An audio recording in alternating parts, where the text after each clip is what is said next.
That's Bob Kennedy, Franklin Road. John Daly's got a good lineup on tonight with him. Fiona Phillips of Good Morning TV, GMTV star. Laura Doherty, our own little pop star. Hamish Clark from Monarch of the Glen. Sounds like a good lineup. John Daly, BBC One tonight. I'll be back on Sunday night just after 10 with another meeting of the Sunday Club.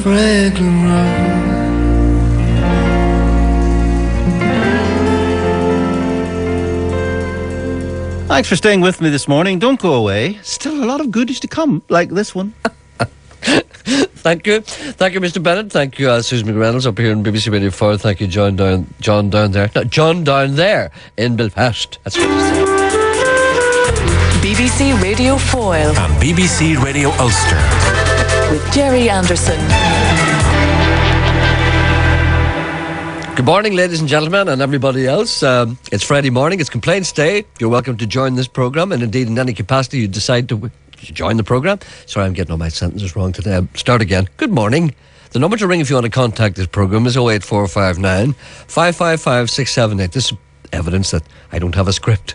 If you want to send me an email, it's gerry.anderson@bbc.co.uk. I talk off the top of my head. It's a mistake sometimes. Here are the chorus, or as they say, here is the chorus. There's a song called What Can I Do? The acoustic version. No, it's not. I haven't slept at all in days. It's been so long since we've talked. And I have been here many days. I just don't know what I'm doing wrong. What can I do to make you love me? What can I do to make you care? What can I say to make you feel this? What can I do to get you there? There's only so much I can take, and I just gotta let it go. And who knows, I might feel better, yeah, if I don't try and I don't hope. What can I do to make you love me? What can I do to make you care? What can I say to make you feel this? What can I do to get you there? No more waiting, no more aching.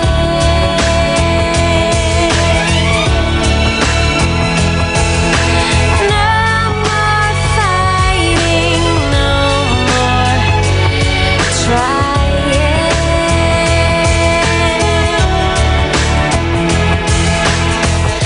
Maybe there's nothing more to say, and in a funny way I'll come, because the power is not mine. I'm just gonna let it fly. What can I do to make you love me? What can I do to make you care? What can I say to make you feel this? What can I do to get you there? What can I do to make you love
That's the Cars, What'll I Do? That's from their last album, which is called Best of the Cars. I was on another album too, but I can't remember the name of it. The Cars, I like the Cars. I think the drummer in the Cars likes me. The girl who plays the fiddle in the Cars doesn't like me. And the girl who sings, Andrea, used to like me, but now she doesn't know who I am. But that's the way it goes. That's show business, red in tooth and claw. Here's a little thank you note from Anna Rutherford. She said, thank you very much for my £100 L'Oreal products, which I won on your rickety wheel. You see, the flack from the rickety wheel still comes in. Or indeed, should I say, the good stuff from the rickety wheel. It's the best draw on the radio. The parcel arrived just before Christmas, and so was a good present for myself and daughter. Thank you again, Geraldine, for your friendly phone call prior to the parcel. Geraldine does indeed often make friendly phone calls prior to parcels.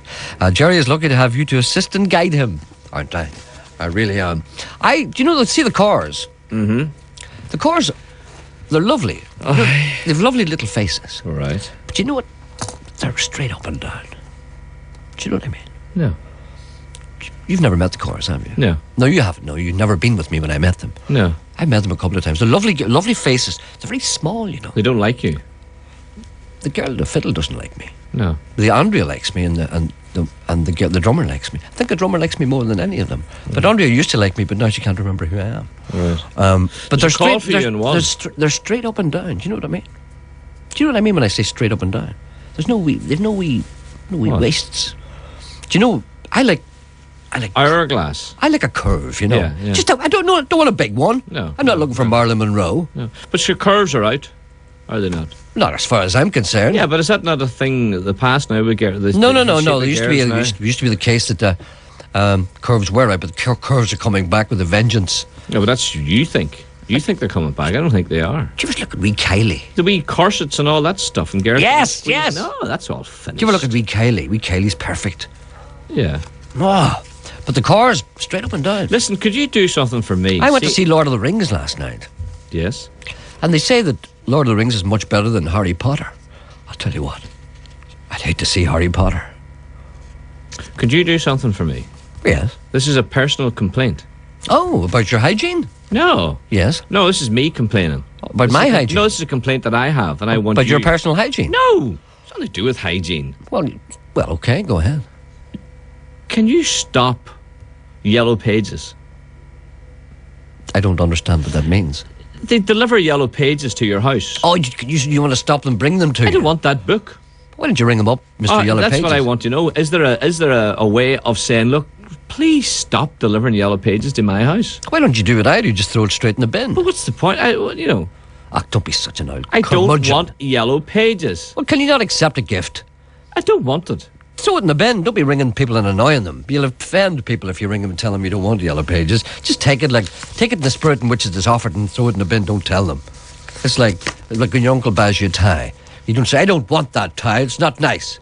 You throw it in the bin when he goes away. That's what you do. That's why you are today. I don't want it. That's why you're not in here. Another thing too. You'll be in here soon. I'm going away for a couple of weeks at the end of January. I know. Another thing too. Yes. I'm going to Rome. You were a possible answer on Who Wants to Be a Millionaire with Gay Byrne the other night. That's serious. I am. Well, really? Yes, you were one of the four. What was the question? What was the question? I remember the question. Go on. I watched it, you see, I don't know if he made any comment or not on you. He better not have. No, I watched it with the sound down, you see. That's always the better. Yeah. It's one of the programs that you can watch with the sound down. You're very odd, you know that. Why? I'll tell you something now. It's far, far better. Because you can have a bit of fun even in the house. Or you can... I have a bit of fun in the house without turning the sound down. Just watch it. What? Just watch it. What did you say there? You can... Play it with yourself? Aye. Yes, okay. Yes. Right, what was the question? Now, don't tell me you don't remember the question. I do remember the question. What... who played the character C.J. Patterson or something? Hooker? In Baywatch. C.J. Hooker? No, C.J. or whatever it was. Anyway, the answer was Pamela Anderson. Yes. Right, so whatever her character was. Yes. You see, and it was it... C.J. Hooker, yeah. Was it Hans Christian Andersen? Anderson, yeah. Was it Gerry Anderson? Yes. Was it Pamela Anderson or was it some other Anderson? Gay wouldn't have liked reading that out. Yeah. It could have been the man out of Thunderbirds, you know. Your man out of Joe 90, that Gerry Anderson. There's two, you know. I know that.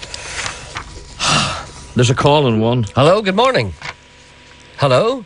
Hello? Yes, I believe you've some complaint after all of this complaints day, but if you don't have a complaint, a compliment will do. Hello? Hello, Gerry. Yes, do you want to start that again? Hello, what can we do for you? I wonder if would be any chance if anyone would have the video of the lady sings the blues? With Diana Ross. Siobhan Ross. Diana Ross. Yes. When was that on? Recently? Was that on recently? I was on Sky a long time ago, but I didn't get taping it. No. I beg to differ. I think it was on very recently. Was it, Gerry? Yes, I do believe so. Because I remember looking at that and saying, I must watch that, and then I said I couldn't be bothered. Well, it was very good. It was very good, yeah. The reason I couldn't be bothered watching is because I can't be bothered watching anything. I went to see Lord of the Rings last night. I fell asleep nearly 5 times. Did you? I couldn't wait to get out of it. But something wrong with me. There must be, Gerry. Everybody says it's great. I couldn't believe it. Do you remember you used to go to the miners? Did you ever go to the miners' matinees? No. On a Saturday morning? Were you a city person at all? I'm from Belfast. Oh, did you never go to the movies on a Saturday morning? No. When you used to see Superman and... No, I didn't, Gerry. You've been deprived. You must be a Catholic. Well, I used to go to those movies and, you used to always look at them and say, man, what a load of crap. I've got exactly the same feeling last night watching Lord of the Rings. The special effects were a little better, but it was the same old crap. And, I said to myself, what is this? You didn't like it, Gerry? I have no idea. I couldn't tell you now what it was about. If you asked me what it was about, I have no idea. And I tried very hard to try and figure out what it was about. As far as I can see, it's all about a fella getting a ring and trying to throw it in the fire. And that's basically it. But it was... and then King Kong was in it. And, it just reminded me... I think in 5 years' time, people will look at that and they'll laugh so hard. Anyway, I don't know. Never mind that. You want The Lady Sings the Blues, don't you? It's from my daughter. Yeah, okay. Well, I do believe it was on quite recently. And is that not available for sale on video? You should be... Our husband has tried everywhere for it. Really? The only way you can get it is through the internet. Is that right? Yeah. Well, why don't you try that? Oh, of course. Well, let's try this way first. You probably get it through Amazon. Amazon? Amazon. Do you ever use Amazon? No, it's my daughter who uses all this. Well, she probably knows all about Amazon. I use Amazon all the time. I can't remember the last time I bought something in a shop, especially books and records, CDs, stuff like that. They send them to you, and they're cheaper as well. I shouldn't be saying this, really, I suppose, because record company... Well, I tell her to try it, then. No, don't tell her to try it yet, because someone out there might have it. If no one out here has it, I mean, when I say here, I mean out there. If no one out there has it, ask her to log on to Amazon. What is it? Amazon UK. That's it, yeah. Okay, but we'll try and get that for you in the meantime, because what's the point of you running away and getting that on Amazon if somebody might have it lying in the corner? Okay, Gerry. Thank you very much. All right, then. Did you particularly like that film? My daughter liked it, and I liked it myself. Is she a bit of a singer, your daughter? No. Is she not? She just likes that sort of music. We like Billie Holiday. Oh, I love Billie Holiday's music. And Diana Washington. Yeah.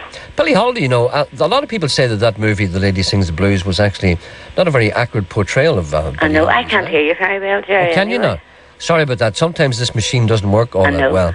Okay, well, Gerry, and thank you very much. Don't worry about that, okay? Bye. Bye. I think that she heard me okay, but she didn't really want to listen to me. Hello, good morning. Good morning.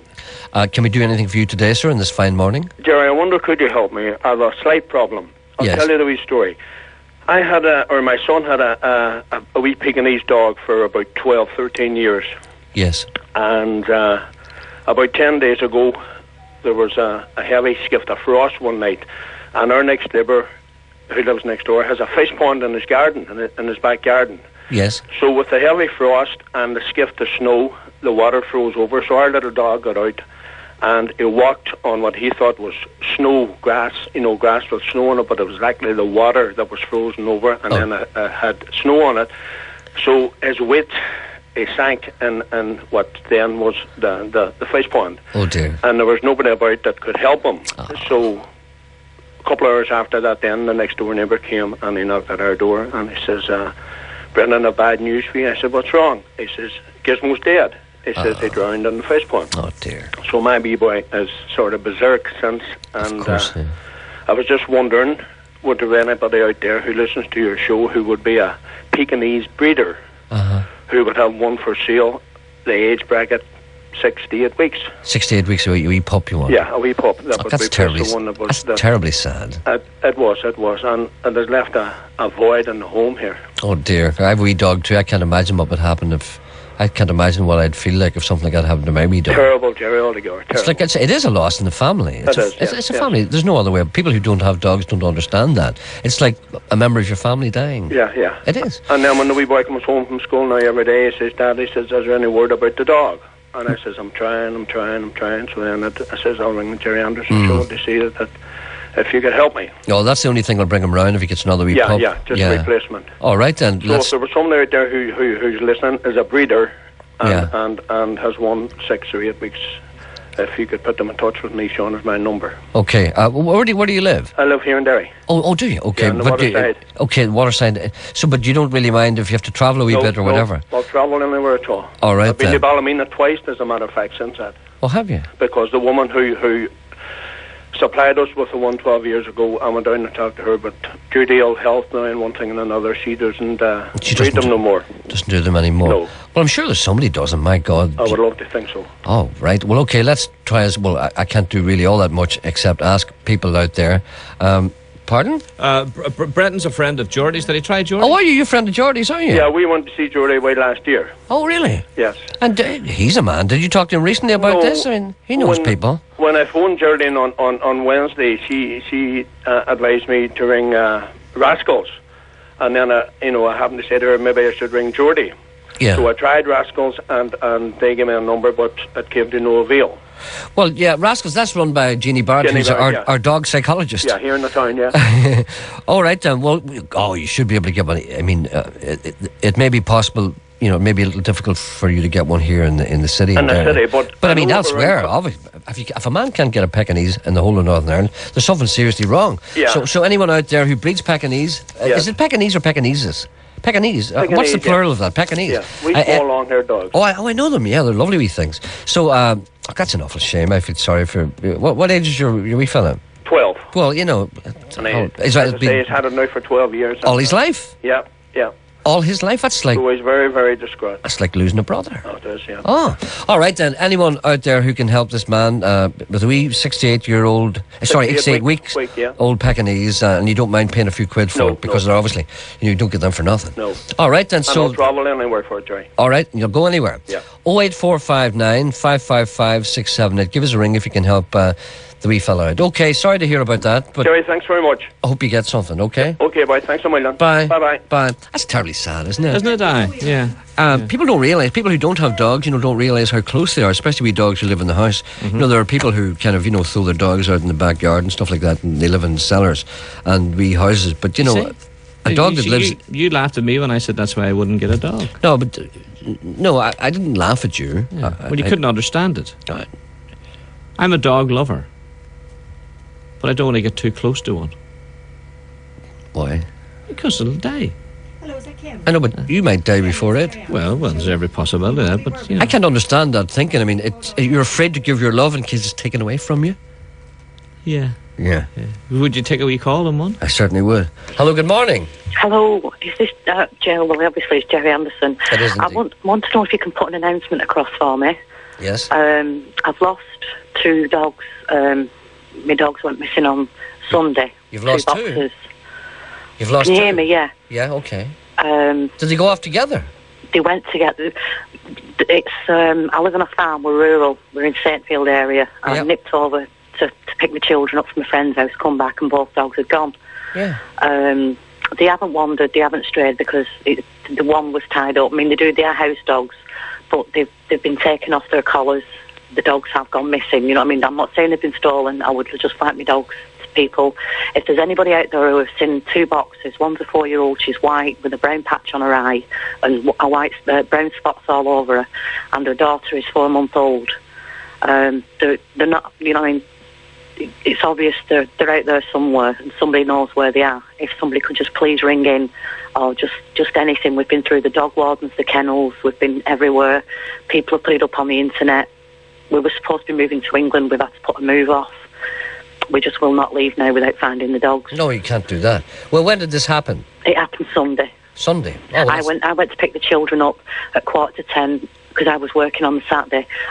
So I had to stay at a friend's. I went to pick the children up on the Sunday, and when I got back, 2 hours it must have been, driving from Saintfield to Belfast. The dogs had gone, and absolutely nobody has seen anything. Okay, well, let's hope that someone out there will have seen your dogs. And I sincerely hope they haven't been nicked. But even if they are nicked, I mean, I suppose you wouldn't really mind so much because if somebody's looking after them. Listen, the dogs are so, how do you put it? They've been brought up with the children. They are beautiful dogs. Gentle, are they? They're like two sponges. Yeah. And that's why I know they will get a very good home if somebody has got them. Yeah. But they do need to be back with the family. Okay. There's a wee bit of an echo on your phone there, love, but don't worry about that. Maybe a bit difficult for people to hear. So, what have you got a radio on there? Yeah, I've got your radio on. I've had it on all week. I've been trying to get through all week to get. You should actually turn it off. I have done now. Oh, that's okay. That's better. So what we will do, we'll put the call out. So the Saintfield area, 2 boxers. 2 boxers. She's a 4-year-old white with a brown patch on her eye and spots all over. Like I said, she's very unusual. She would stand out a mile. That's unusual for a boxer, isn't it? Sorry? The spots are unusual for a boxer. Yeah. Okay, right. Well, let's keep an eye out for them. And that's a couple of things we have to do today.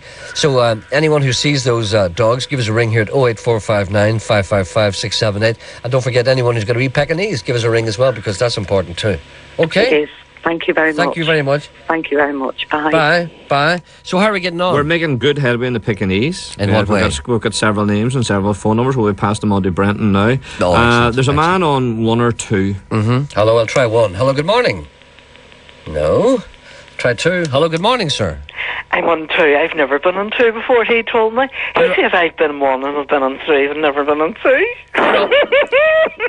You're always on 3. It's good to be on 2, isn't it?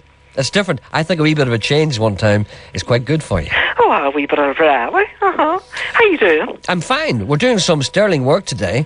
You are indeed. All to do with dogs. No, a lot of people dismiss... You see, you're the only person that cares, Gerry. Because you go Duncan and Bennett. No, they don't care. No, they say poo-poo to dogs, you see, because they regard that... Can I tell you something? I was nearly going to ring up and complain this morning. In what way? About Bennett. What did he do?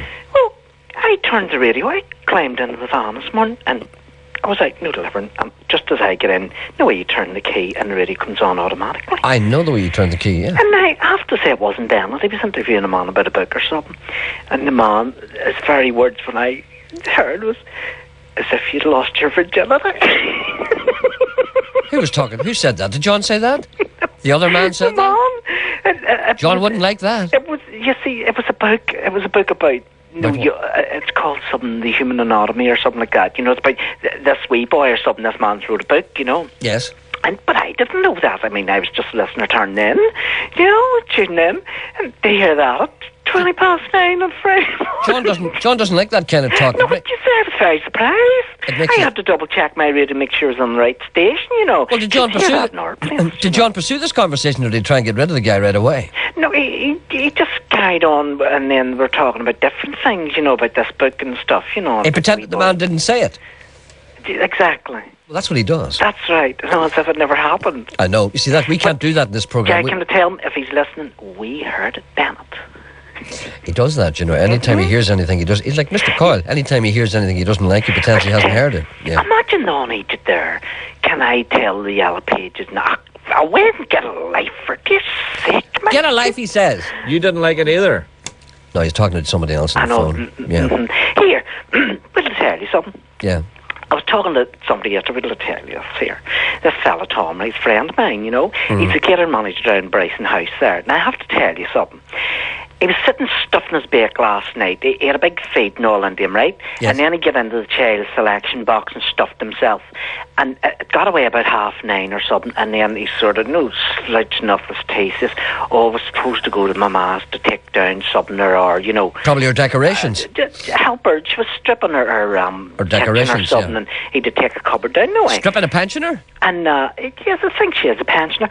And anyway, he rings her up and hadn't she it all done. He had no intentions of going at all. And if Mommy's listening this morning, he was there and stuffing himself and eating the child's sweets and everything out of the selection box. Sounds like a dirty gulping to me. What for dear sake, you never met the like of him in your life, I'm telling you. I wouldn't be liking to wait in the my dinner down Bryson House. He'd probably have it all ate before it even have the table. There are a lot of greedy people around in the world. I see many of them here in the BBC. Oh no, sure. I remember the day I was here. Am I getting in? Am I coming next week? Well, I was thinking about that. I don't know if you would be ready for this or not. I thought maybe. Do you ever hear the expression pick and mix? Uh-huh. Well, I was thinking maybe, why don't you come in and bring Geordie in too. Why not? Sure, wasn't this my idea before Christmas? I think so. And let's try and, see what sparks fly. Uh-huh. You see, I'm a great believer in the mix. If the mix is right. I mean, I'm sitting there, you see, and you know how handsome I am. But tell us this now, before Yeah. you go on, have you consulted a man about this? Not yet. I was just lying in bed thinking about you last night. I think you better consult the man first. No, what I'll do is, you see, I thought about this last night, and I didn't mention it to Mr. Coyle You because never it's not... buy your backside consult. I didn't mention it to Mr. Coyle because it's none of his business. So I thought about it today, but now that you come on, I suddenly realised, now that you brought it up, I would like you to come in next Friday, and I'd also like Geordie to come in. So I'll talk to Geordie about it. Certainly, sure, Geordie's up to the market on Friday anyway, usually. That's you know what he goes I to was the market. thinking. But the only thing is, I have to rush off at 12 o'clock. We won't be able to have lunch. You don't mind that, do you? For dear's sake, do you see, you talk about Sean Coyle, but you're getting as concrete pocket as he is. No. You see, the reason I have to say this... Well, will you give us a roll of money? Yes. That's The great. reason I have to say this is because Geordie's always convinced that I'm trying to avoid him. No, me and Geordie and we on. We'll take the roll of money and sure we'll go and feed ourselves. I'll give you a few quid and you can go and have your own lunch. That'll do, huh? All right, then, well, can you leave that with me? I'll leave it with you, sir. And what I would like you to do, I'd like you to bring in some of the other songs that you haven't played yet, and I'll ask Geordie to bring in some of his dogs. Right. I'm going to bring in Nipper. You'll regret this. I want Geordie to bring a ferret and a dog in. Sure, I'm a dog lover. I know. Dogs, See, no. and- Here, do you ever look? I hate the hard back to things, but I'm have you ever heard this? I'm a dog lover, but I'm afraid of the thing, Dan. Mm-hmm. How did you ever get married? Well, you see, I don't know. One of the things that I think is most concerning is that you know that Geordie has a dog which guards the toilet. You know that, don't you? Yes. There's a toilet in Geordie's house, That's and right. women aren't allowed into it because Tiny that's won't right. let them in, and he has to have a po down the street. Oh, down And it. I want him to bring that dog in. I want him to guard the BBC toilets and let nobody in. I want to see how Bennett reacts to that.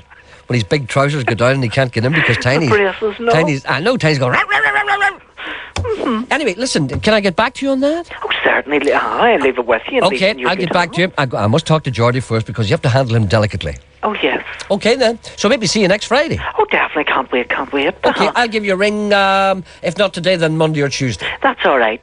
Okay, God bless you. God bless. Bye. Bye. Bye. Now, I was going to play another track from John Wayne's America, Why I Love Her, and I'm going to do that today. This is now available. A man has got it. A hyphen, Webster's dictionary defines, is a symbol used to divide a compound word or a single word. So it seems to me that when a man calls himself an Afro-American, a Mexican-American, Italian-American, an Irish-American, Jewish-American, what he's saying is, I'm a divided American. Well, we all came from other places, different creeds, different races, to form a nation, to become as one. Yet look at the harm a line has done. John Wayne's from Randallstown. A little line, and yet as divisive as a line can get. A crooked cross the Nazis flew, and the Russian hammer and sickle too. Time bombs in the lives of man. But none of these could ever fan the flames of hatred faster than the hyphen. The Russian hammer built a wall that locks men's hearts from freedom's call. The crooked cross flew overhead above 20 million tragic dead. Among them, men from this great nation who died for freedom's preservation. A hyphen is a line that's small. It can be a bridge or be a wall. A bridge can save you lots of time. A wall you always have to climb. The road to liberty lies true. The hyphen's use is up to you. Used as a bridge, it can span all the differences of man. Being free in mind and soul should be our most important goal. If you use the hyphen as a wall, you'll make your life mean and small. An American is a special breed whose people came to her in need. They came to her that they might find a world where they'd have peace of mind, where men are equal, and something more, stand taller than they stood before. So you be wise in your decision, and that little line won't cause division. Let's join hands with one another, for in this land each man's your brother. United we stand, divided we fall. We're Americans, and that says it all.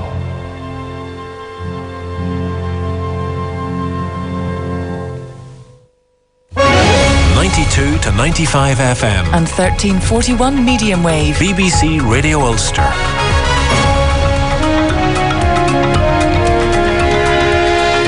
It's 11 o'clock and this is the news with Darren Vaughan. A clean-up operation has begun after a second night of rioting in North Belfast.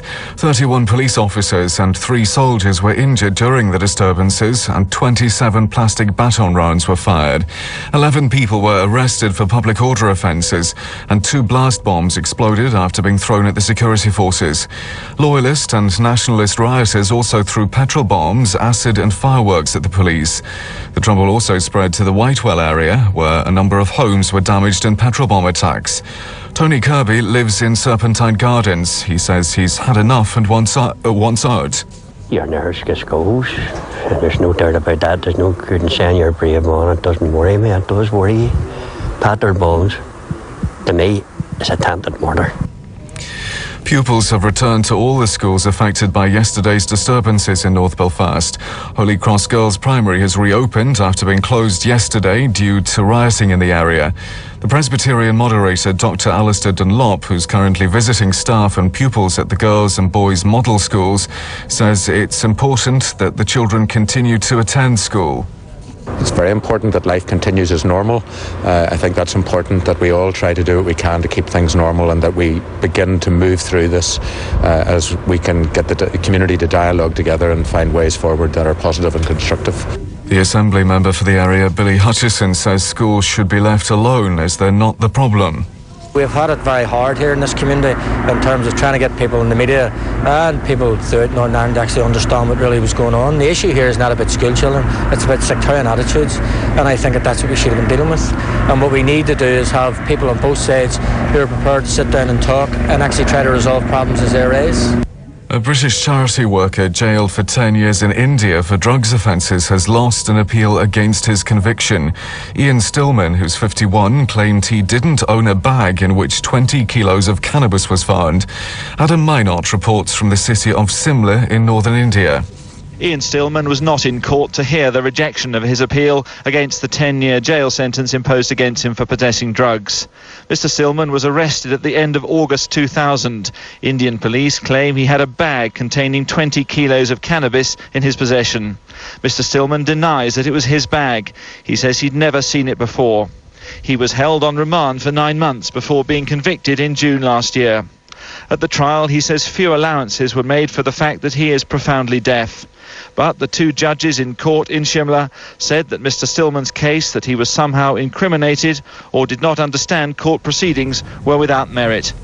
A city analyst who successfully claimed she'd suffered sex discrimination has been awarded a record £1.5 million in compensation. An employment tribunal ruled last year that Julie Bauer, who's 35, was given insultingly low bonuses. The former company Schroeder Securities had given her an annual award of £25,000, while some of her male colleagues received 20 times as much. A look at the weather, dull and breezy today with some patchy rain, temperatures reaching a mild 10 degrees. BBC Radio Ulster. Travel news. Starting at the international airport, and the flight from Lyon, which was due to land around now, has been delayed by half an hour. On the roads and in the Lisburn area, traffic controls are in force at the junction of Hillhall Road and Quarterlands Road. Roadworks continue there until 4:30. And lane restrictions are still in force at High Street in Portadown. Roadworks continue and there may be some delays. Roy Willigan with the travel news. Thank you. Welcome back.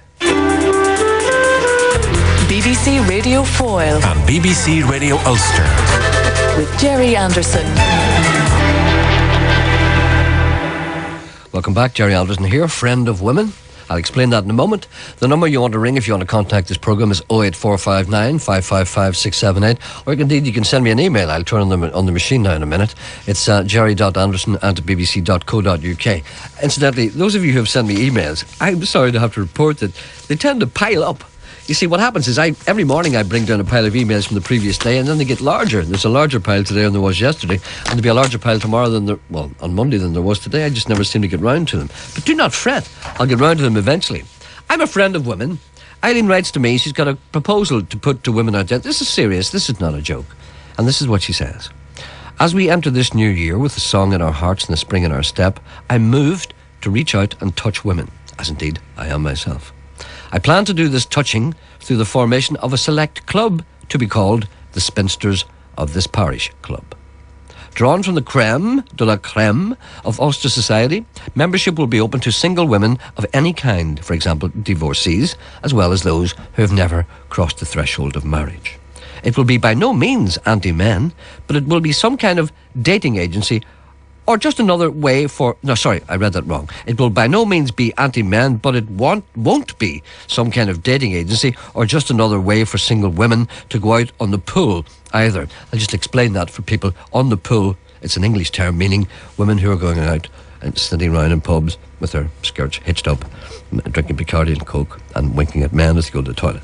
Rather, I envisage it as a forum for women who want to add another dimension to their social lives, or who don't have a social life worth mentioning and aren't overly bothered whether they get a big input from men anymore or not. I'll just go right over that.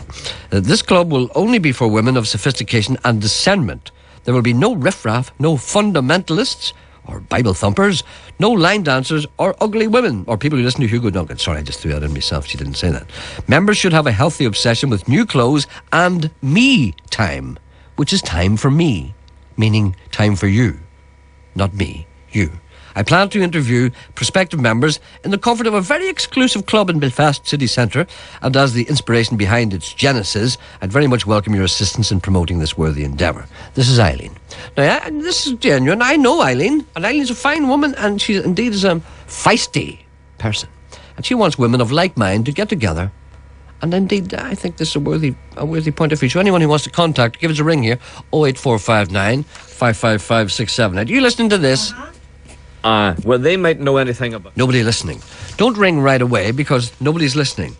What I will do, I'll get an opportunity to talk to Mr. Coyle and explain what I've done. I've got a number here. I give that to him. Anyone who wants Eileen's number, give us a ring and he will give the number to you. I think that's what she wants. Let me just check. Hello? Okay, Maggie. I'll ring you straight away. All right, bye. But... What? Yes. Sorry, there's a programme going on here. I know all about it. All about what? Oh, all about the programme? Yes. Oh, a little sarky remark. Yes, that's right. Eileen wants people to join her in a kind of a private club. Eileen who? I'm not at liberty to give her second name. What sort of a club? It's I just read the whole thing out if you hadn't been listening. No, but I wasn't. I was talking to Maggie. I know. You should talk to Maggie less and listen to me more. It'll by no means be anti-men, but will be some kind of it won't be some kind of dating agency or just another way for single women to go out in the pool either. It's a forum for women who want to add another dimension to their social lives who don't have a social life worth mentioning and aren't overly bothered whether they get a big input from men or not. It's for women who don't want a big input from men. I heard that. Right? Yes. So, if I give you the number, this is for single women, divorcees, or people who have never crossed the threshold of marriage. Or indeed women who couldn't be bothered. Right. You know the type of women I mean. Yes. You know. Yes. The ones that we're after. Right. Okay, so I'll give you a number now, and anyone who rings is interested in meeting Eileen, you can pass that number on to them. Isn't that okay? You don't mind doing that? What? Why are you giving me a number? Because when they ring up, it'll be you they talk to. But I don't want to talk to them. But you see, this is your job, to answer the phones. I don't work for Irene. No, but do you not work for the BBC? I know, but Irene's looking for... Wait, give out Irene's phone number. I can't give out a personal phone number. Well, I didn't start... Don't start I'm getting very high-pitched with me. I am. I am not working for a dating agency. This is a letter from a listener. Yes. I read out the letter from the listener. The listener wants me to do something. The listener wants me to make her number available to listeners. I am doing that. You seem to have some problem with that. Well, then you give the number out. I can't give the number out because it's a personal number and I can't give it out to you know many crazy people are out there. I'm not going to set up dates for Irene. This will go further. This will go to the 6th floor.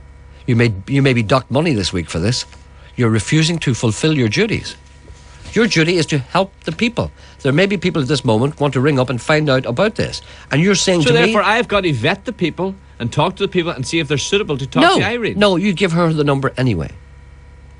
But give out Irene. So if anybody phones willy-nilly... No, not willy-nilly. Anyone who phones you. Give them the number. We had willy-nilly before and we don't like them. Right. Anyone who phones up interested in that, give the number. But I can't give the number out in the air because there are people here who listen to Talkback. There are people out there with thumping Bibles who would... We have enough on our plate. We have dogs lost and cats lost. Did we get a Pekingese yet for the man? We're on the trail, yes. Okay, good. That's the only thing. We've got a choice of 4, I think. That's the most important thing But we he's can not do in. today. Who's not in? Brendan. You mean he went straight out after you talked to me? Apparently so. The people are ringing him, can't get him. He's some boy. Oh, and it's probably maybe some emergency. All right. Don't, because you seem genuine to me. I hate the way you bring people down at the slightest opportunity. No, but why did Brendan make the appeal and then go out? There could be a number of reasons. It could have been an emergency. He could have fallen and broken his leg, for all you know. And don't judge people. And he could be crawling his way to the hospital now. You have no sympathy at all for him. Not your old social worker attitude coming out now. I have a sore mouth. Oh, is this caused by the greatest dentist in the world? He is the greatest dentist in the world, but I have a sore mouth. Is there somebody somewhere? No, there's not. There's nobody nowhere. I'm going to play a little song here. There is nobody nowhere. That's the trouble, you see. What about the headline we saw in the paper today? Yes. Can you remember it? No, I can't. Oh, well, let's get it. It's the best headline ever. Yes. No, don't spoil it. No, I won't spoil it. It's a headline in the Derry Journal. Yes, let's get it. Now, I tell them what it is, and they have to think about it. No, you can't tell them what it is. No, you have to tell them what it is. Just read it. Just read it. I'll read it, yeah, and then they have to work it out. Yes, okay. Okay. Right. Will you get a journal? I shall. Okay, because I think it's a cracker. Yes. And the person who wrote that had no idea that it's a cracker. It's great. And only when we mention this will he realise, my God, I shouldn't have written that. No. Okay, right. Okay. Well, you see, I can't move from here. I'm totally dependent on you. That's why nothing gets done. I'm going to play a little song now, which I know you'll love. It's a song which is very appropriate, considering the fact that people in Northern Ireland are really getting out of control. Jesus strolled on Royal Avenue. The church was closed Sunday afternoon. He had some tea, he had to join a queue. He said, I don't mind waiting.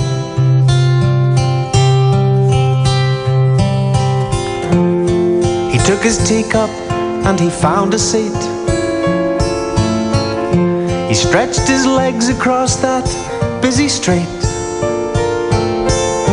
to watch a starling jump for things to eat.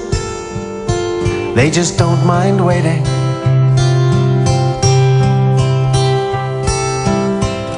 And he wrote this song on Christmas Day, with all his candles burning. My people are not speaking, there is something wrong, and I thought that my returning might have made them strong. And that jingle bells and jangle, I don't know that song. Are they playing it the wrong way round?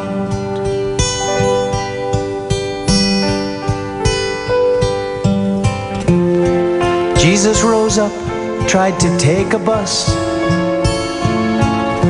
He had no change, oh there was such a fuss. I think he stood about 2 in front of us.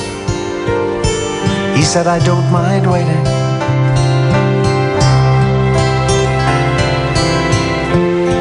He heard the brass band playing Arthur Street.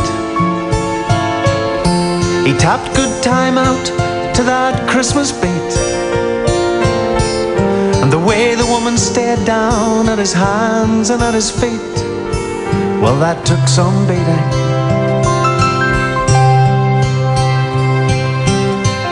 And he wrote this song on Christmas Day, there in all his glory. My people are not speaking, there is something wrong, and I thought that my returning might have made them strong. And that jingle bells and jangle, I don't know that song. Are they playing it the wrong way round?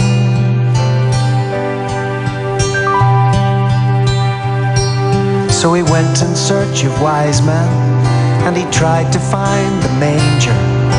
He went in search of lonely shepherds, shining kings and angels. But all he found was a loneliness, and he felt like such a stranger. He said everything's the wrong way round.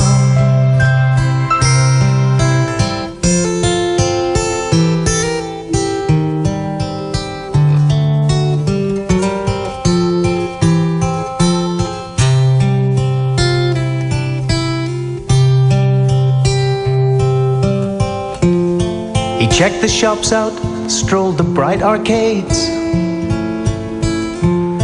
He ripped his white cloak on a barricade.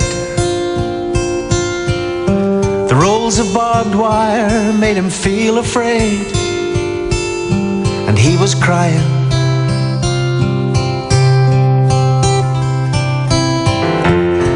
A woman touched him once and then again. Her hair was long and beautiful, but her face was plain. Could you be my Mary Magdalene? Well, at least you're crying.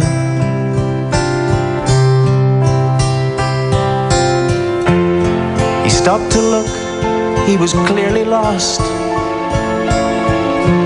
The Botanic Gardens on a winter frost. He saw his image frozen on a cross of winter bracken.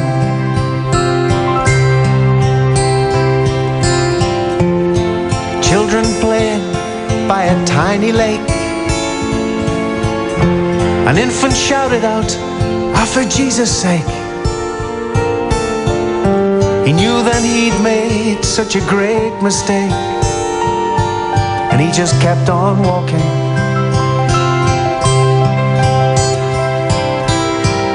There's no such thing as Christmas Day. No jingle bells, no jangle. The empty churches shivering, those empty songs, and the way the children try to stay up all night long. But it's not me that they're waiting for. No, that's all long gone. And everything's the wrong way round.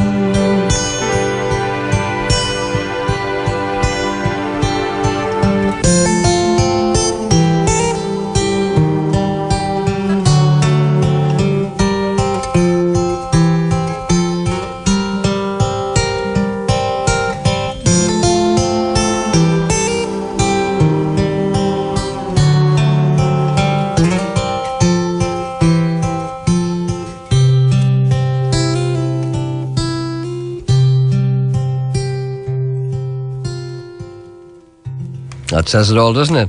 That's an acquaintance of mine. That's the album's called. Anthony John Clark is the singer and the writer, and that song is called The Wrong Way Round. That's great. Right, here's Seamus Carlbine sends me an email. He says, you may or may not remember me. I've written to you in the past when all else had failed, and sad to say that each time I wrote to you, you failed to deliver. First of all, you failed to help me find a copy of a song called The Spaniard That Blighted My Life by Al Jolson and Bing Crosby. Yes, I remember failing to do that. Next, you failed to help me find someone to upholster a metal-framed chair belonging to my fiancée and your croissant correspondent. Then it was the video of a fire burning in a grate. Yes, I remember failing to get you that video. That was on Sky TV for a long time. I think they've taken it off now. Do you remember that? There was a channel on Sky Television. I don't think it's there anymore. But you could see a fire burning in a grate 24 hours a day. I used to kind of like that. It's great to stare at it under certain conditions. I could go on, but now here's a chance to redeem yourself, he said. Just before the new year, I misplaced my mobile phone. Why don't you just ring it? No problem, I thought. I'll just phone my number from a landline and my mobile will ring. That's what I said a minute ago. Well, I phoned and I got a voice telling me that it was not possible at the present time to connect and to try later. I tried and tried, but to no avail. Now I've had to order a new phone, and here's where you come in. I've lost all the numbers that were stored in my phone. No, I didn't write them down. There's one really important number I need you to help me find. I'm a stand-up comedian. And I was doing a gig in Portadown last August with Jeremy Hardy. I know Jeremy Hardy quite well. A nice man, a very funny guy. And after the show, he gave me his number and told me that if I wanted some stand-up work in London, to give him a call. Well, I had intended to call him sometime this month, but now I don't have his number. The fellow who organised the gig, Brendan, also has his number. So if you read this out and Brendan is listening, maybe he could phone you and you could give him my number, which is the following. If I'm not in, he can leave Jeremy's number on my answering machine. Jerry, my comedy career is now in your hands. Isn't that scary? Don't let me down. Not that I'm inflatable or anything. You can see he's a stand-up comedian. You can see the joke there. He said, don't let me down. Not that I'm inflatable or anything. That's funny. Isn't it? Yeah. That's why he's a stand-up comedian. He's also...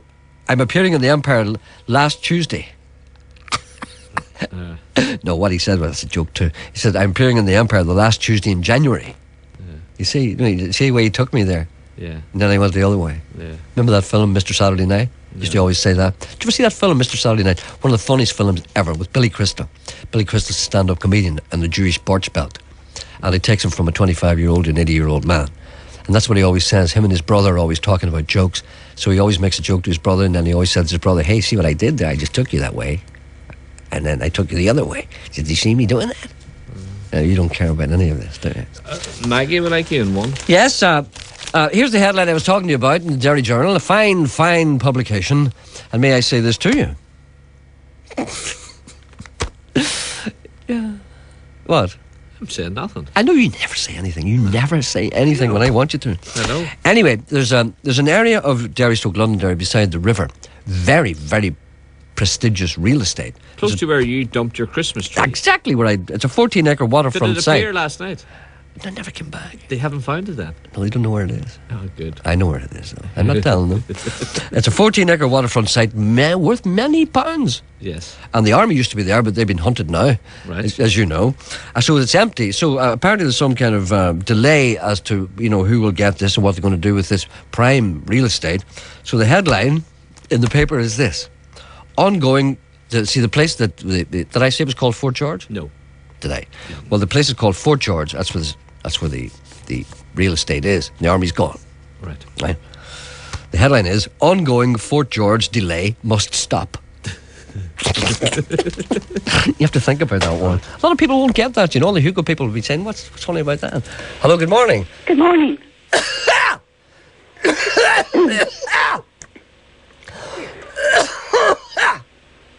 Excuse me.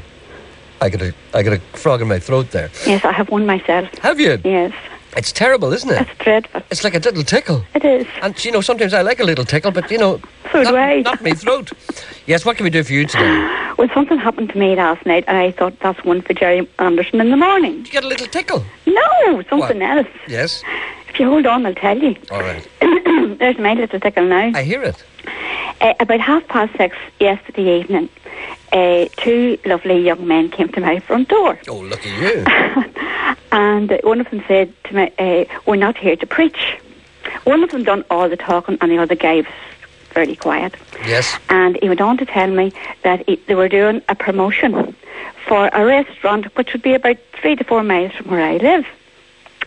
And they were doing it for over a period of the next 5 months.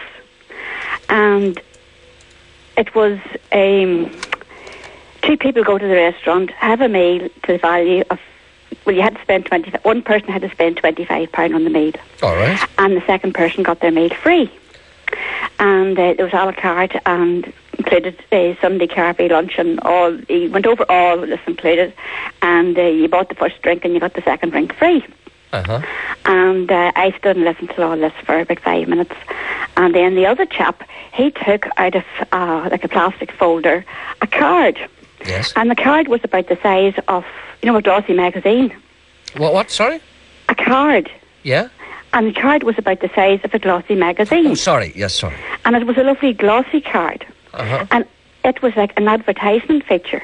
Uh-huh. And he handed it to me, and I was standing with it in my hand. And the other wee chap, he was still doing all the talking, and he was telling me the names of all my neighbours, that was taking up this offer. Yes. And I thought, well, like at the time, why is he telling me what my neighbours are doing? Because he didn't need to tell me anything like that. Exactly. But anyway, to make a long story short, I said to him, well, I'll hold on to the card and maybe we'll give you a call sometime. Yes. And he said to me, well, it's £20 for the card. Oh, he asked you for 20 quid for the card? Yes. Brilliant. And what did you say then? I said, do you mean you want me to give you £20 for for this card so that I can look up and see what's on. In other words, basically a menu. Yes, well, it wasn't really as such a menu with giving, what would be on a normal menu, but it was given just different bits and pieces of information on the card. Was there anything on that card that entitled you to maybe 10% off something if you took it off? I said to him, I'm not giving you £20 for a card. I can go and eat anywhere. Yes. And because you're going to be stuck with this place for the next 5 months, which was in my head. And if you didn't like it the first time, well, chances are you weren't going to go back anyway. That's right. And I said, I'm not giving you £20 for the card. And he says, but you would get the £20 back in discounts over the period of the 5 months. Oh, I see. Live horse and you get oats. Yes. Right, okay. So in other words, if you give him 20 quid now, he'll give you a £5 a night off maybe for some meals, and then in 3 or 4 nights you'll have your 20 quid back, but at the same time he'll still have your 20 quid. Yes. What a great system. Wasn't it great? So you weren't happy with that? No, I wasn't going to part from the £20 because they always said never buy anything at the door that you wouldn't go out to buy. Exactly. And so what happened then? Did he get angry? No, they were very nice. They just asked me had the people next door got a cross dog, and I said no, they hadn't. A cross dog? Uh-huh. Why did they want... just in case? Just in case. You should set and them I up... thought to myself, I said to my husband when they come in, that's one for Gerry Anderson in the morning. Well, I'm glad you told me. You know, you should have sent them up to Geordie's house. That's what it is. Well, here, talking about Geordie. Yeah. There's my tickle again. I hear. There's bound to be some organisation, like a council or something like that there. Do you know when a Bill Clinton was coming to Ireland? Yes. Where they had toilets for the public to use, like a temporary thing? Yeah. Could somebody not? A portaloo? Yes. But see, Tiny wouldn't let them in there either. Okay, would surely. Sure, Tiny's going to be in the bedroom. And if you put the portaloo down beside that other wee house he had... See, Geordie may not be... See, the thing about a portaloo is they don't come... Well, in the po. They don't... Well, you see, it all depends on your point of view. You see, and Geordie's point of view may be against the law. And may I say this to you, that, there's probably every reason why Geordie doesn't want a portaloo, namely because it would be expensive. You can't hire those for less than quite a few quid, I know, but would some organisation not have one that could give it to Geordie? That's what I mean. No, but what is he, Scrabble? He's not a national monument. He's just a man in a house that's trying to get women into it. I sure know that. The council can't give him portaloos because these women can't get into the toilet because Tiny won't let them, and then they have to sit in a po. He should really be getting a grant from the tourist board. He should be getting a po grant. He should. Indeed. Well, there's a river in Italy called the Po. Did you know that? Yes, I have dipped my toe in it. Have you really? Yes. Maybe Geordie should go and scoop some out of that. I'll bring the Po to Po. That's all my information. Thank you for that. I intend to talk to Geordie, hopefully maybe today, and invite him into the studio next Friday to meet Michael. Oh, that'd be great. That would be kind of interesting. They might fight, Yes. No, they're not. I'm not sure how they'll go. It's kind of like pouring oil onto troubled water. No. They get on very well. All right, then. Okay. Well, thank you for that. And keep those men away from your door. All right, well, indeed. I don't like the sound of them. No, neither do I. Okay. Well, they're very handsome young men. That's neither here nor there. Okay. Right, bye. Bye. I'll tell you what, if a good-looking young girl came to my door and asked me for 20 quid, you know what I would say to her? You'd say, do you want another? I said, would you take 30? Freddie wants you. Yes, okay. Who? Freddie. Freddie who? Oh, I didn't ask him. I know you didn't.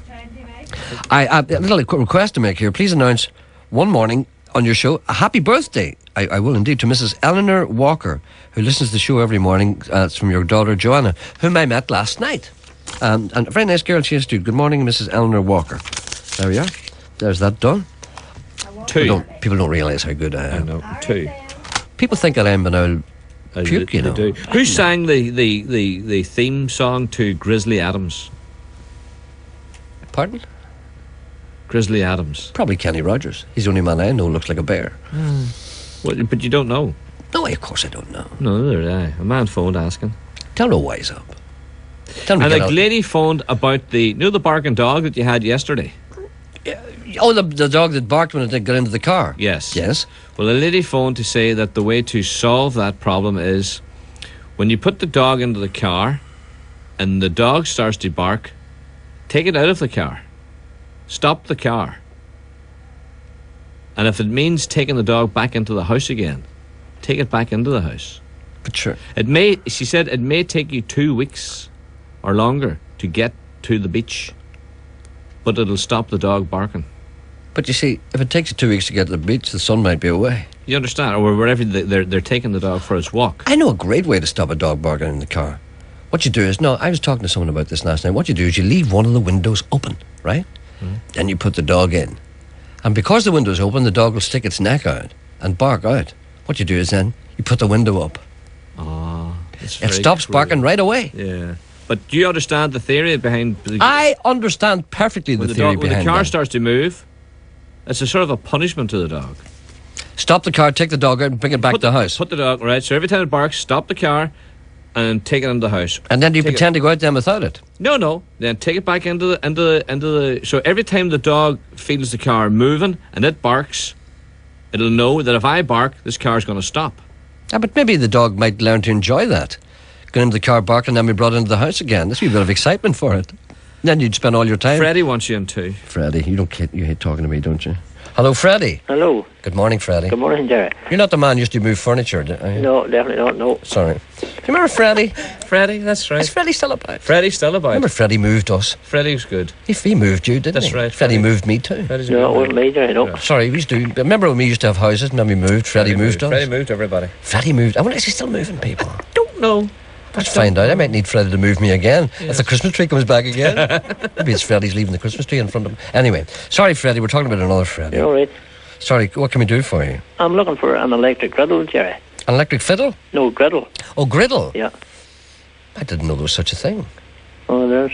Is there?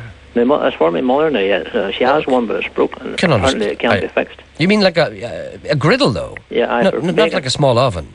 It sits on top of... it's electric one. She has one that works with gas, but now she's changed her cooker. It's an electric cooker she has now. So she needs an electric griddle? I don't think I've ever seen one, to be honest with you, but that doesn't mean to say that such a thing does not exist. Well, she has one, Gerry, but that's now it. broke. Well, where did she get the last one? Well... You don't know? Came from Belfast, but apparently they're none in that shop, and just tried different shops and can't find one anywhere in the country. So when you say a griddle, what exactly do you mean? For doing toast and stuff? No, for baking scones. Oh, I see. I'm not quite sure what a griddle is. Electric griddle. I know what a real griddle is, but I'm not quite sure what an electric griddle looks like. She has one of them too, but... Now she's changed her cooker, Gerry. She changed her cooker. That's a big step. Mm-hmm. And some for doing scones on. All right, then, let's put the call out. If we can get a pack of these, by thunder, we can get an electric griddle. Couldn't be better, Gerry. So if anyone out there in the Belfast area you would prefer, probably... No, it doesn't matter. Anywhere. We'll go anywhere to get it. Okay, go anywhere to get an electric griddle. So would I. Okay, anyone out there knows where a man could get an electric griddle, give us a ring here before 12 o'clock. Okay, keep listening, sir. Right, Gerry, thank you very we much. should have some Bye-bye. news for you. Okay. Bye. Bye. Sorry, I'm knocking everything down. Here's a song I play every once in a while, for the pure reason that I think it's the best song ever written. And a lot of people seem to like this. I try not to play it too often. It's called Caught in the Act of Being Ourselves by Mark Germino. He's mostly confused, he was mostly confined to the water upstream and the watered down wine. He was finding it soft to be drowned in a flood, and he was finding it hard to be misunderstood, and he wanted so much to be misunderstood. So he stood on his ear till he bled from his mouth, from talking too much and from talking too loud. He could tell you exactly just how to survive, but he valued nobody who felt half alive. But I saw him one night on the half side of town, where the windmills don't run cause the wind blew him down. He was searching for truth cause there was nothing else left. He was caught in the act of being himself.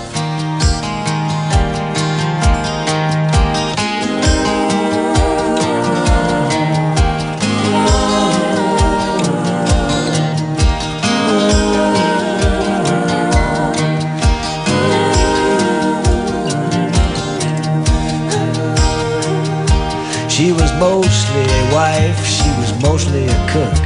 Her head was just one big recipe book. She'd promised herself she'd be right all along, and she could not accept it when she did something wrong. There are knots in her heart and a ring on her hand. She She was stretching them both like a tight rubber band. There's moss in her eyes that would not let her see she could trade in her poise for her identity. But I saw her one night on the half side of town where the windmills don't run 'cause the wind blew them down. She was searching around for some cheap commonwealth. She was caught in the act of being herself.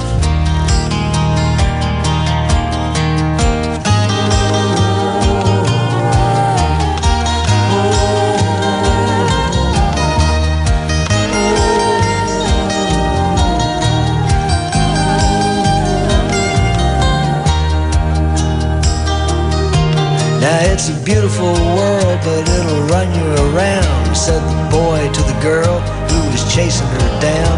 You can stand in the rain till your body turns blue, or you can let that warm sun run under on you. Ah, your voice is so calm, said the girl to the boy, but your words are like bullets out to search and destroy. I love you, she said, that's not too much to ask. He said, I'll do the same, as he put on his mask. But I saw one night on the half side of town where you can't tell it rained for the dew on the ground. They'd found their hearts, two unbroken bells, each caught in the act of being themselves.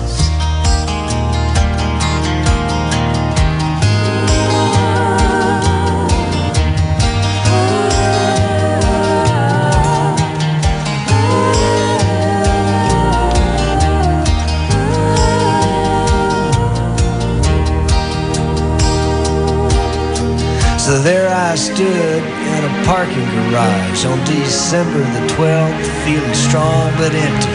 The wind was cutting through like a needle barrage, leaving nothing to warm me and nothing to tempt me. There's pain in my eyes, but a smile on my face. My heart full of cigarette, my hand full of mace. I was destined to lock my keys in my car for fear of driving my conscience too far. But I saw me one night on the half side of town where the windmills don't run 'cause the wind blew them down.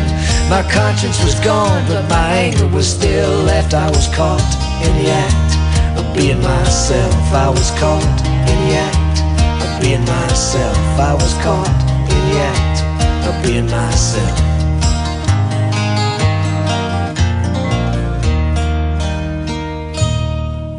Caught in the act of being myself. I've been asked for the catalogue, number of that record, but this cover's all scrunched in. I can't really find it. Let me just check if I can see what that is. It's RCA anyway. It's been out quite a while ago. It's a very hard kind of thing to get. It looks like LC0316, but I don't think that's right. It's all scrunched in here. PD. Oh no, I can't read that. No, I can't read that. Sorry. If you can make inquiries about that, I don't know. Right, David Wilson sends me an email. He said, hi, he said, I'm listening to you at work via the net, and since it's complaints day, I thought I'd complain. I went into a petrol station the other day, one of the large we sell everything types of petrol stations, and I parked at a petrol pump to refuel my car, which in itself is a novelty. Up here in the northwest, the last time I seen a car in a petrol station in Derrystoke, Londonderry, was about 1985. Everyone in Northern Ireland who is near the border with any sense at all gets their petrol across the border, where it's half the price. I went into a petrol station and I took the gun out of the pump, that's the petrol gun out of the petrol pump, and waited for the pump display to be zeroed, as a person does. Whilst I was waiting, I noticed 3 other motorists also waiting for the pumps to be activated by the staff of the petrol station. In other words, the staff of the petrol station hadn't turned the pumps on. I looked around and there was one man filling up, so I thought, I'll give them a minute. Be patient. A few minutes went by, then I walked into the petrol station. There were 4 members of staff serving a queue of women who had full shopping baskets, so I politely jumped the queue, as you do, and I courteously asked one of the staff members if she could please put the pumps on. Could you activate the pumps? Her reply was, there's no petrol. That was it. Nothing more. No, sorry. No eye contact, no nothing. The staff member just kept bringing through the baked beans and the loaves. Those of us who have been around in Northern Ireland, this is me talking now. There's no surprise to any of us. I went back outside and told the other motorists that there was no petrol. They all looked as gobsmacked as I did. Sure, I wanted to grab the staff by the throat and ask them why they hadn't bothered to put little, notices on the pumps, or those clamps that stop you lifting the dispensing guns out of the pumps, and then you would know that there was no petrol, but then that would have accomplished nothing other than making my blood pressure rise even higher. I left the job of giving the staff a good gull ring to one of the other motorists.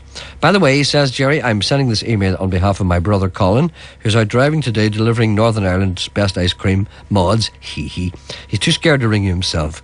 And he said, you were down in our factory a few years back. I was indeed. I spent a day down in Maud's. Do you remember Maud's? No, you weren't there. I wasn't with you. You didn't take me out with you. No, we didn't want you that day. No. That's right. What a lovely place. A man place. left you on a load of sandwiches this morning. What? You've got a load of sandwiches sitting at reception. You know what they say. Never eat anything that people leave in for you. Oh, I'm eating them. What kind of sandwiches are they? BLT, are they? I don't know what they are. BLT? I don't know. I've just been told. Do you know Robert that you spoke to? Do you remember Robert who was out delivering and you spoke to as wee girl? She was 10. Martina, was her name? Martine or something Martina, like that? Yes. Was an unusual name, yeah. He went out of his way, all the way from Belfast. You're not delivered sandwiches to reception at Radio 4. And they're there. Yeah. That's our lunch catered that's for. Our lunch, yeah. That's our lunch, and we'll give them out to the other staff, members of staff as well. So we'll sell them to them. Well, of course we will. Thank Robert. Okay. I didn't know you called it a dispensing gun. It is a dispensing gun. Did you know that? I knew that. You did not. I did. You did not. I did. Hello, Gerry, said Gordon McKibben. I need your assistance on this one again. We have tried before, but to no avail. I'm looking for a CD player for a Toyota. Single play front. I'll give him a CD if he gives me a Toyota. Have you got a CD player for a Toyota single play front loader? I'll give him one if he gives me the Toyota. Would you say you don't misunderstand his message? He's not looking to exchange a CD player for a Toyota. He's looking for a CD player for a Toyota. I'll give him. You see, it's the same thing. No. I've been trying for ages, but can't get one. As Jordy would say, they're like hen's teeth. Hope you can be of some help, Gerry. There we are, and here's his number. Here's another person. People come to me, they come to me. Have you or any of your members... have you... a Freudian slip. Have you or any of your listeners got a cure for cold sores? My 16-year-old daughter gets cold sores in her lips and is very embarrassed by this. My name is Susan Gates. I am from Dungannon. Anyone who knows how to cure cold sores. I'll tell you what I find most efficacious. Whenever you feel that first little tingle... I know, but it doesn't. Zovirax. No. It works. It works, all right, but it's like everything else. They take their course. I'm nursing one now this week. All week. You're nursing a what? A cold sore. Oh, sorry. There's somebody on one. I've got a little communication from the people. Please talk to Sam. Sam wants to go out and work. Tell him to wait. No, he's waiting this last 15 minutes. Where is he? He's on one. Has he no job to go to? He's trying to get to it. Oh, sorry. Hello, Sam. Hello, George. Or Gerry. See that now? That's you angered him. Sorry about that. I was on a wee daydream, Mark. Made him angry. Right, okay, go ahead, sir. Gerry, I know all it was. See how wee lady was on about the ticket, the promotion? Yes. I bought one. There was a guy came to my house. You bought a menu for 20 quid? Yes. What was on the ticket? Fantastic. Let me tell you, it's just missed out in the core bargain. What was the bargain, though? The bargain was eat in the Quality Inn Hotel in Carrickfergus, or the Highways Hotel in Larne. Yes. Or the Indian in Carrickfergus again. Yes. I was a wee bit sceptical, so I took his phone off him while he was at the front door and rang the Quality Inn Hotel. You took his phone off him? Yep. Did he know that you'd taken his phone off? Oh, I just asked him so that, is there any chance of phoning him to see what the score is? Oh, in other words, checking his credentials? Yes. In a way, yeah. Dead on, no problem. Yeah, sure. What happens is, you pay £20. Obviously, they make more money off you because you're actually going to buy a meal, whereas you probably wouldn't before. Yeah, but they give you a meal equivalent value or less. Your second meal's free. Yes. So me and the wife went Wednesday. Yeah. We got 2 fillet steaks. Beautiful. Right. £14, hers was free. Do you any wine or anything? Well, if you drink, you also get 20 free drinks. 20 free drinks? 20 free drinks. You buy one drink and you get the equivalent again or lesser free. 20 free... Geordies have to be told about this. 20 free drinks. All the one night? Gerry, no, not all in the one night. You can use 2, so that's 4 drinks you're getting in the one night. But sure, that's enough for any white man. Right? 4 drinks. I went again it was my chum's birthday on Wednesday night. Uh-huh. So I went back to the Quality. ordered the same meal again. Uh-huh. At the end of the meal, I got £25 off the total bill. Well, that sounds all right, doesn't it? So I saved £14 on the first night, had two free drinks. The wife had 2 free drinks. Went back on Wednesday night, got £25 off the total bill, and I had 2 more free drinks. Even Protestants would regard that as a bargain. Wouldn't they? And I only paid £20 for this. That sounds all right. Now, it can be used in the Highways Hotel in Larne as well. So you're saying that lady's scepticism was misplaced? She really missed a bargain. Well, maybe now, it's not too late. I don't When work she for liked these them. people at all. I work for an electrical company, right? No, that's okay. You have no extra grind, no fiddle to... No, nothing at all. Okay, what she did say that she... Blue Sky Promotions, that's who do it. All right, then. So now, see if she rings Quality or the Highways, they'll confirm everything I've just told you. Well, I'll tell you what. Why doesn't she do that? And we'll get back to her if she's listening. What you should do is, see if you go to the Highways Hotel, say you were going to a party, you get £100 off. £100? So say you and your chum went and, 6 other people, and you spent a fortune. I don't have any chums. Are you my chum? Are you my chum? Sean's your chum, so he is. No, he's not. He is indeed. Supposing I went and got a fish supper, would they give me 95 quid home? 95 quid back, would they? It's either 50% off your bill, up to a maximum of £25 in Fergus or £100 in Highways. Let it not seem that we're advertising, but what you're I saying... just thought it was a great bargain. Do you have an electric griddle at home? No, and we don't sell them in our store either. No, see, Sam works for an electrical firm. So I just wondered what... Sam, a lady phoned there now to say that they can't be got anywhere in Northern Ireland. An electric griddle? I haven't seen the electric griddles now, to be truthful. Send to Scotland, apparently, for them. You have to send to Scotland for an electric griddle? Go on the internet.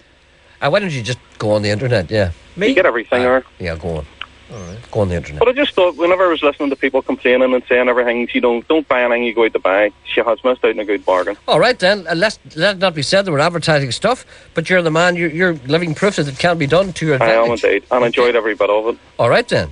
Good man. Thank you very much. Not a problem. Bye. All the best to you. Bye. Bye. There we are, you see. We were talking about a programme the other day called Sales of the Century on BBC Northern Ireland, weren't we? Yes. Well, I've got a communication from one of the people involved in that, and they said it's on this Monday. Oh, no, it's not this Monday. What date's today? It was on... No, sorry, it is on this Monday, the 14th of January. It's talking about... it's on this Monday night at 10:35 p.m, and apparently it's quite good. Well, if this show is anything like the first show, it's not to be missed. First show was great. You didn't see it. I didn't see it. I must watch it this Monday. It's very, very okay, good. so go and watch BBC Northern Ireland. That's seldom we trail BBC Northern programmes, is it? Isn't it? It's time we did. Speak for yourself, Tom. You see. Pale face. You see. Pale face. Right, I see. I'm turning you off now because you're turning on me. There's a man on one or no. A lady on two. Is there a lady on two? Hello, good morning, lady on two. Good morning, Gerry. Good morning. How are you? I'm fine, thanks. I just heard there about this gentleman was looking for an electric griddle. A lady looking for an electric griddle. Oh, well lady. She was talking through a man. Oh, she was talking through a man. Yes. Yes. Well. Yes. I bake my bread, I bake my scones and my pancakes on a multi-cooker. A multi-cooker? Yes. Now, there's a thing. Yes. What's a multi-cooker? A multi-cooker is a cooker and has a lid on the top of it. And you can cook meat or anything on it. I mean, see, maybe she doesn't want a whole new cooker. Oh, she doesn't. Maybe she's got the cooker that she wants, but she wants just a wee addition to it, like a wee electric griddle. To it. Well, now, a multi-cooker will do the job for her. Where would a woman get a multi-cooker? Well, she'll get it in any hardware shop. Well, maybe there's an alternative that she may consider. Pardon?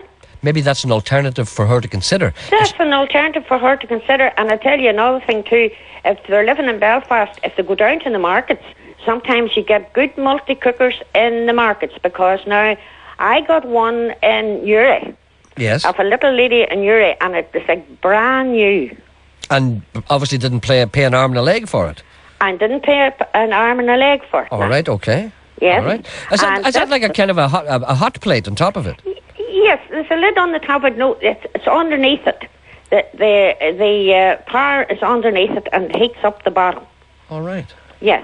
I need and you just plug it in and it heats up and there's numbers on it, whatever number you want. That sounds to me like a fairly good way to pass a person's day. Yes. All right, then, if the lady if she gives up looking for an electric griddle, maybe perhaps you'd consider a multi. What is it? A multi-cooker. A multi-cooker. Yes. Okay, then. Thank you very much indeed. Right, you are, Gerry. It's nice talking to you. Nice talking to you. Bye. Bye. Bye. Bye.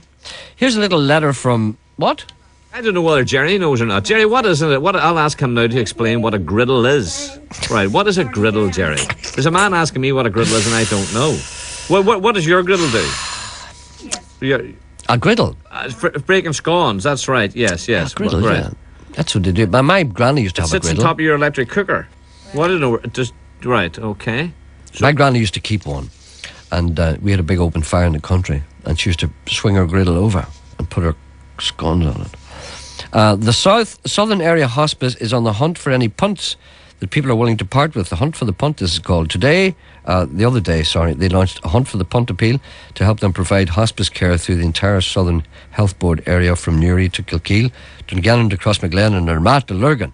Anyone wishing to donate any coins or notes that they have lying around the home can leave the money directly into the hospice in Newry. That's a good idea. Or alternatively, telephone 02830 251 333. With the introduction of the euro and the impending redundancy of the punt, they're asking everyone with punts to donate them to the hospice. There's a good idea. There's a number of schemes like that I've seen operating around the place. If you have some old punts, just hand them in to, if you're Newry, hand them in to the Newry Hospice. They want them. And here's a man who writes to me about something fairly technical. I've been trying to avoid reading this, but I think many people may be interested in. First of all, he says, do you ever hear the expression, she has a face on her like a bulldog licking pea off a thistle? I don't think I've heard that one. And he talks about Sky channels. These worked fine a couple of months ago on my system. Give it a try. This is about getting things on your Sky. Press services on your Sky remote. Choose option 4, system setup. Choose option 4, add channels. It will ask you to add 4 further things. Use the following details. Frequency 10832. Polarization H. Sounds like an ointment. Symbol rate 22. FEC 5-6. Select find channels. After a couple of minutes, a list of channel appears. Select the ones you want using the yellow button on your remote. Repeat for these other 2 transponders. Frequency 10891. Polarization H, the ointment again. Symbol rate 22, FEC F-6. Frequency 10906. Polarization 5. Symbol rate 22. I have no idea what that means, but there are people out there who may do. Do you know what that means, what I just read out? I don't know, because people are still phoning, asking what does a griddle look like and what do you do with it. I don't know. But you see, Freddie, that you talked to, the man that was looking for one for his mother, Mr. and Mrs. O'Sullivan phoned in from Belfast, and they've got one. If it's what he wants, does it sit on top of a cooker? Yes, it does. Does it? Well, then Mr. and Mrs. Sullivan will give Freddie theirs. Why don't you link them up with Freddie? I will do that after the programme. But isn't that nice? So that's Freddie sorted out. That's Freddie sorted. Who's this one now? This is Nick. I don't know if you can sort this one out or not. Where is he? 2 1 Nick? 1 1 No, 1 2. no. Yes, Nick, yes. Nick, yes. Yes. Yes. What sort of a postal service do you use? Is it pigeons? What sort of a postal service? You see, on the 2nd of January, you promised to send me a CD. What was that? What are you talking about? Have you no memory? Do you not keep a diary? I don't. But you should do, because you're starting to get senior moments. It's the staff's fault for not reminding me. Staff? Do you not carry the can? I don't, no. Well, you should do, because you're the one if you can't delegate, don't relegate. Hold on a minute. Is this the 12 days of Christmas? Excuse me, it was the 2nd of January. We're still in 12 days of Christmas. No, but what happened to my CD? Is that the one you wanted? No, it did not. You were going to send me a Christy Moore one. Oh, which one was that? I don't know which one it was. Let me just check. Do we have a record of... It's a CD. Christy Moore. That's right. What? You and Christy Moore give 13 away. and Nick wants one. No, let me explain. Oh, no, you explained before, and you're now flannel. That's what it is. Yes, I am an old flannel. See, what actually happened was I repeated the programme that I'd done with Christy Well, Moore. that's all very well. You told me all this before, but you said you would send me the CD. Yes, but upon further examination, upstairs I looked and I discovered that I don't have it. So that's the end of the story? I'm afraid so. I can't send you something I don't have. Oh, well. I'm sorry. I thought, my man, with your resources, you could put your get one in fairly easily. Well, I had one, but I gave it away to someone else. Well, get another one. All right. But what's that? Another promise. When am I going to get this one? I have no idea. You've no idea. I'll try as best I can. Now, all I can do is I can say that my heart is with you. That's all I can say. All right. Hearty good wishes. Okay, thank you. Cheers. Bye. Bye. You see, you can't satisfy all the people all of the time, but you can do the best you can.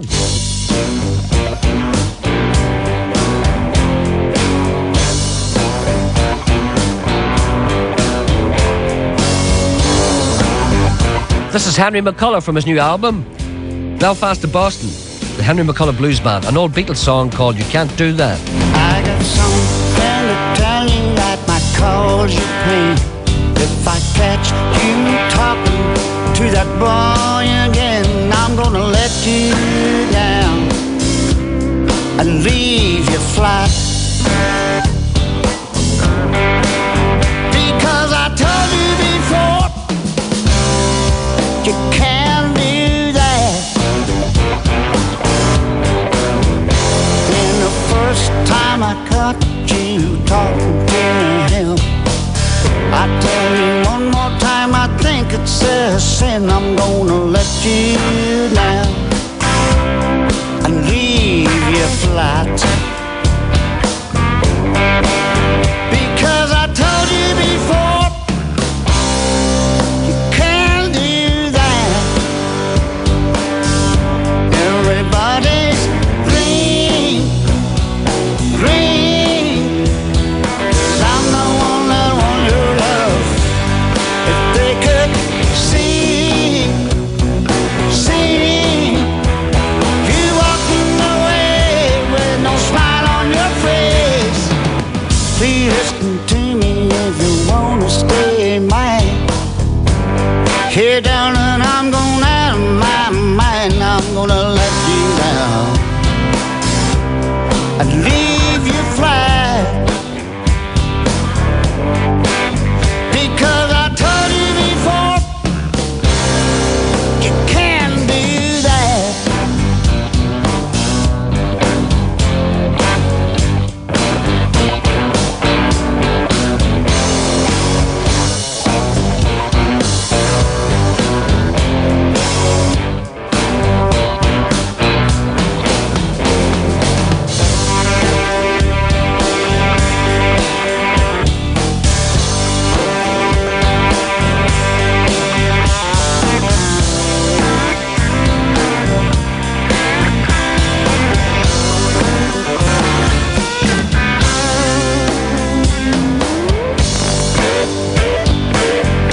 Everybody's green, 'cause I'm the one that wants your love. If they could see me now, walking away without a smile on your face. Please listen to me if you wanna stay mine. Hey baby, I'm going out of my mind. I'm gonna let you down and leave you flat. Because I told you before, you can't do that. Because I told you before, hey, you can't do that.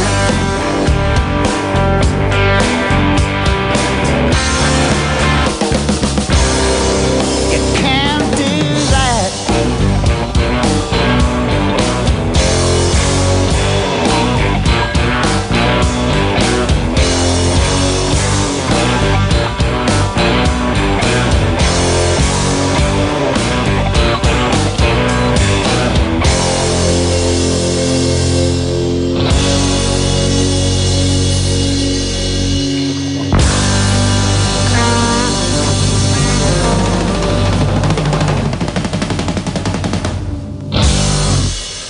I love that. That's Henry McCullough Blues Band. It's his latest album called Belfast to Boston. That's an old Beatles number called You Can't Do That. That's great. That's good, honest Straightforward rock and roll.